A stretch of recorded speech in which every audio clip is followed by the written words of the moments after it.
The Maricopa County Recorder's Office recently sent out incorrect warning letters to 83,000 registered voters, and now, in efforts to remedy the mistake, letters will be sent again to those voters with the correct and originally intended information.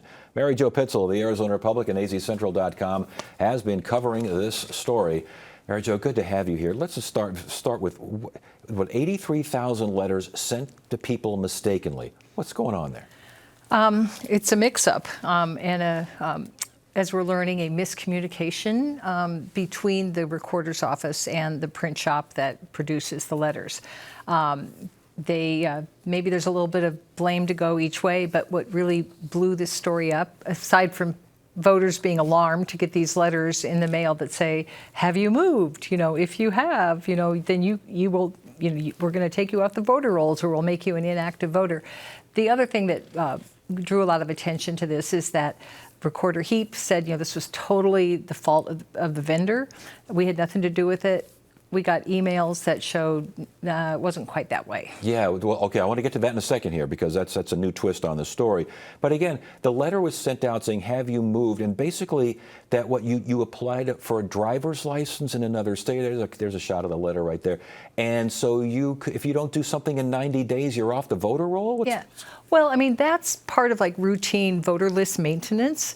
But it's hard to believe that we would have 83,000 people in Maricopa County who have all just up and moved. Maybe I'm wrong on the demographics on that.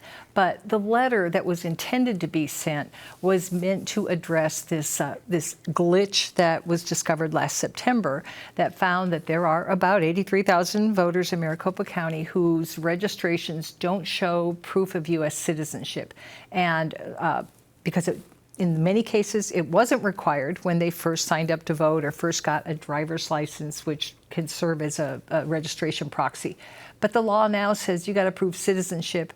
These letters are saying the intended letter was supposed to help people get their citizenship status up to date in their voter records so that they can vote in the upcoming elections. And that law changed like in 2004, right? I mean, right. This has been kind of something that was, oh, wait, what's going on? Oh, here? Yeah, it was a problem that was, I guess, way under the surface. Yes. That really didn't bubble up to much of attention until last September, although there were, I think, a couple of the efforts in 2016 that just didn't resonate. Yeah. Okay, so the recorder, Justin Heap, sends out this letter. It's a mistake. He blames the vendor. He says it's the vendor's problem. You find out what?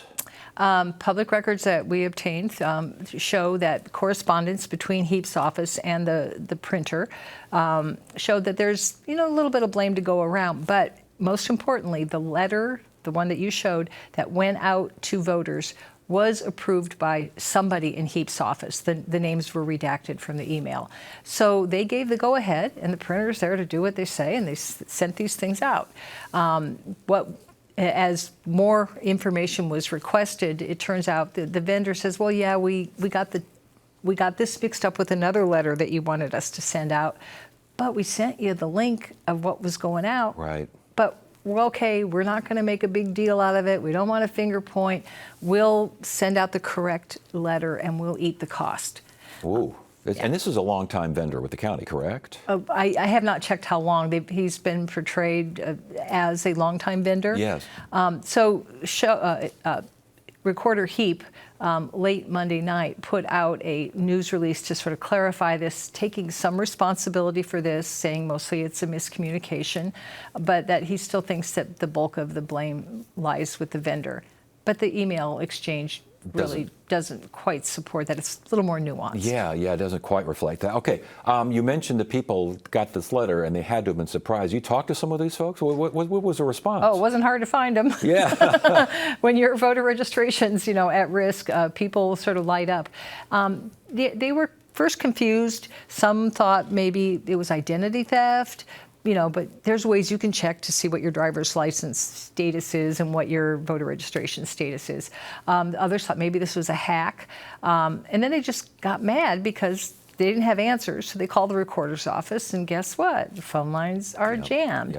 Yep. Eventually an email did go out to people telling them, just don't worry about that letter. Don't worry about that letter. Nobody's voter status is at risk, and be watching your mail for a new a new letter. That was the reaction of those who received the letter. What was the reaction of the Board of Supervisors? Two that are very vocal, Chairman Thomas Galvin and Supervisor Debbie Lesko. They jumped on social media and condemned HEAP for not being forthcoming about this and, chastising him, saying he should take ownership of this because their offices got flooded with phone calls from people when they couldn't get through to the recorder's office. They're like, who represents me here in the county? And their phones got flooded. I hear that the chairman, Thomas Galvin, says that Justin Heap owes constituents an apology. Yeah. I don't think that's coming based on the release that we got from the recorder late last night. It was more than that. It was like, don't hide under your desk and these sorts of things. There's the animosity between the board and recorder Justin Heap. That's not going anywhere, is it? No, in fact, I was just going to say, can't you tell things are a little testy there? But Heap is embroiled in litigation now, challenging this agreement that the supervisors reached with his predecessor, Stephen Richer, like after Justin Heap won the election, just before he took office, that put some limits on what the recorder can do and put more responsibility over with the Board of Supervisors. He disagrees. He thinks that's in contravention of the law and actually of the Constitution.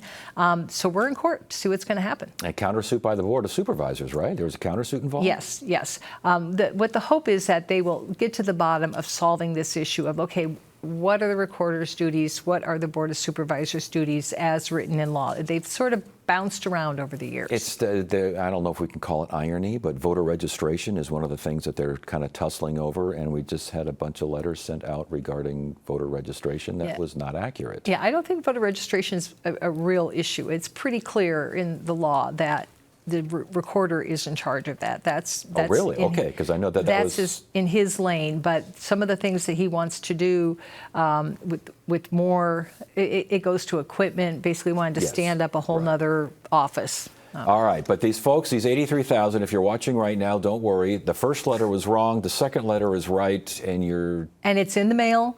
And there is a link on the recorder's website under the elections section that puts out a lot of FAQs and tries to answer questions. And we will have that link in our story when it publishes at AZ Central. All right, Mary Jo Pitzel, Arizona Republic, azcentral.com. Great work. Thanks for joining us. Sure. Thank you.